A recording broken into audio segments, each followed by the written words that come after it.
अमरोहा में राजस्व अभिलेखों से छेड़छाड़ का मामला गरमाया। अमरोहा तहसील से जुड़े इस प्रकरण में लेखपाल अमन कुमार, राजस्व निरीक्षक रोहतास राणा, रजिस्ट्रार कानून को विक्रम सिंह त्यागी पर गंभीर आरोप लगे। जिलाधिकारी निधि गुप्ता वत्स ने कहा, प्राथमिक जांच में राजस्व अभिलेखों से छेड़छाड़ की पुष्टि हुई। आरोप है कि उन्होंने अपने अधिकार क्षेत्र से बाहर जाकर खतौनी में संशोधन किया, जिससे राजस्व अभिलेखों में गड़बड़ी प्रतीत होती है। ये संशोधन अब्दुल अजीम पुत्र अब्दुल कयूम और अब्दुल हुई पुत्र अब्दुल अजीज के प्रार्थना पत्र के आधार पर किया गया। मामले में कई गाटा संख्याओं को लेकर संदिग्ध संशोधन सामने आए। इस पूरे मामले पर अमरोहा जिलाधिकारी निधि गुप्ता वत्स ने पत्रकारों से वार्ता करते हुए कहा कि प्राथमिक जांच में राजस्व अभिलेखों से छेड़छाड़ की पुष्टि हुई। संबंधित अधिकारियों और आवेदकों के खिलाफ नियमानुसार उचित धाराओं में वाद दायर किया जाएगा। जिलाधिकारी ने साफ किया कि इस तरह की गड़बड़ी बर्दाश्त नहीं की जाएगी और दोषियों पर सख्त कार्रवाई होगी। पूरे मामले में जो भी दोषी होगा उसको सजा दिलाई जाएगी। फिलहाल दोषी कर्मचारियों को निलंबित कर दिया गया है।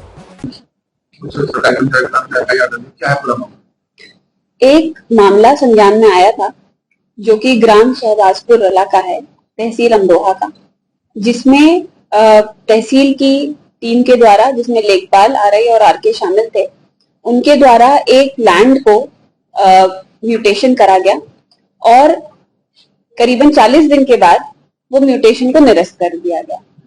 जब ये संज्ञान में आया तो जब इसकी तह तक गए तो ये एक प्रॉपर्टी डिस्प्यूट का मसला था, परंतु लेखपाल और आरआई ने अपने क्षेत्राधिकार से आगे जाकर के उसमें बिना कोई जांच पड़ताल करे, बिना कोई आपत्ति लिए इसको जो है दर्ज कर दिया गया था, जिसमें इनके खिलाफ अपनी जुडिशियल प्रोसीडिंग्स में प्रॉपर इंक्वायरी न करने के दृष्टिगत उनके खिलाफ और जो एप्लीकेंट है उनके खिलाफ चीटिंग का मुकदमा जो है दाखिल किया गया है।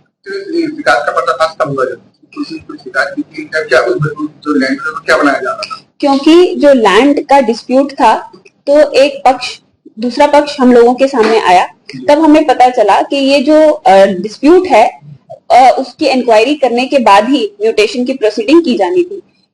और जब अभिलेखों का परीक्षण किया गया तो बिना कोई इंक्वायरी करे उसको एक अनडिस्प्यूटेड केस की तरह उसको डिस्पोज ऑफ सरसरी तौर पर देख करके कर दिया गया। संपत्ति है वो कितनी करोड़ की? ये संपत्ति नेशनल हाईवे से सटी हुई है और करीबन 94 से 95 बीघा की बताई जा रही है। एफआईआर के साथ साथ लेखपाल और आरआई और आरके के खिलाफ हम लोग ने सस्पेंशन और विभागीय कार्रवाई भी पैरेलली शुरू कर दी।